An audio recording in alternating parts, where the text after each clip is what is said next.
Tonight, there are voices inside Israel calling for peace. The co-founder of Women Wage Peace, Vivian Silver, was presumed kidnapped until her remains were found at her home in Kibbutz Be'eri recently. A memorial service for her was held yesterday. Joining me now is co-director of Women Wage Peace, Dr. Yael Braudo-Bahat. Doctor, first of all, thank you so much for joining us. Our thoughts are with you. We can't imagine what this time has been like for you, but we do appreciate you joining us tonight. The organization has been around for about a decade now. Talk to us about the mission. Women Wage Peace was established 9 years ago by Vivian Silver and other courageous women who decided that enough is enough. This long-lasting conflict, Israeli-Palestinian conflict, needs to end with a political solution, political resolution, because we cannot go on living from one round to another, and we demand the participation of women in the negotiations throughout the entire process. And your organization is calling for, what, a humanitarian pause or humanitarian ceasefire to be able to get the hostages out? Absolutely. The first thing that needs to be done currently is release all hostages, and of course taking care and protect the civilians on both sides.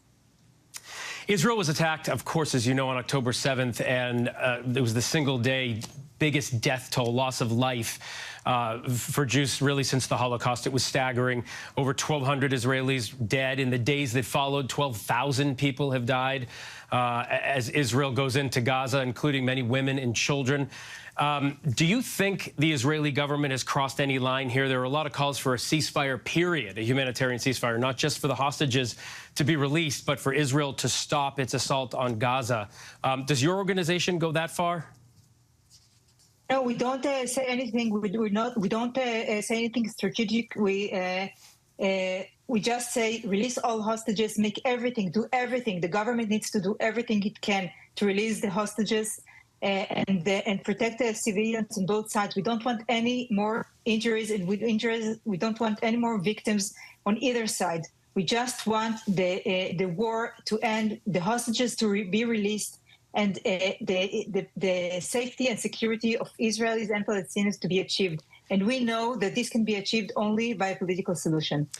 Well, I was really struck by this on October. Just to say, we know it's not going to be within a day or two. It's going to be long, going to be hard, but it needs to begin, because for 2 decades, at least 2 decades, the south of Israel, specifically the settlement around the Gaza border, are being attacked constantly, and the conflict is being managed. And we say for 9 years now that the conflict cannot be managed anymore. It needs to be resolved. And we received the proof on the 7th of October that the conception of managing the conflict has collapsed.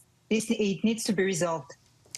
And just 3 days before that, on October 4th, 1,500 Israeli and Palestinian women participated in a rally calling for peace. Are you still able to have any kind of dialogue with the Palestinian organization at that rally? It's called Women of the Sun. And that was just 3 days before this attack. What has gone on? Any communication since? Of course, since the beginning of the war, since the first day of the war, they contacted us. They were very worried about us. They were very worried about Vivian and the other Women Wage Peace activists and members living near the Gaza border. They were calling us. They were asking if we're okay. And we are in contact and in touch since then. And we continue working together, because for us, what happened just reassures that our mission is important and it's crucial. And for us, it just became even more urgent. So absolutely, we plan to continue together. We have a huge project that was supposed to begin on October 1st, and was supposed to be launched by us on October 8th. And we continue to plan it and build it together. Your organization, the Palestinian organization you're talking about, I'm some familiarity with Seeds of Peace. There are so many different, and that's for kids to get together, Palestinian and Israeli children to get together so that they can understand that they're, just like each other. So many people have tried desperately for peace in this region. You are continuing to do it. Are you optimistic? Do you see a day where all the fighting will stop? I don't know when this day is going to come, but I know it will come because other conflicts all over the world, harsh conflicts, bloody conflicts, were resolved when women from both sides of the conflict united and demanded its resolution. Things happen in Northern Ireland, in Liberia, in Colombia, and we insist that this is possible also in this region. There is no reason that it won't happen. There are enough moderate forces in this region and in the world to support and facilitate this. We just need courageous leaders to sit down and begin negotiations because we deserve it. Us, the mothers, the fathers, the children, the next generations, we won't be able to live here in this region fighting all the time.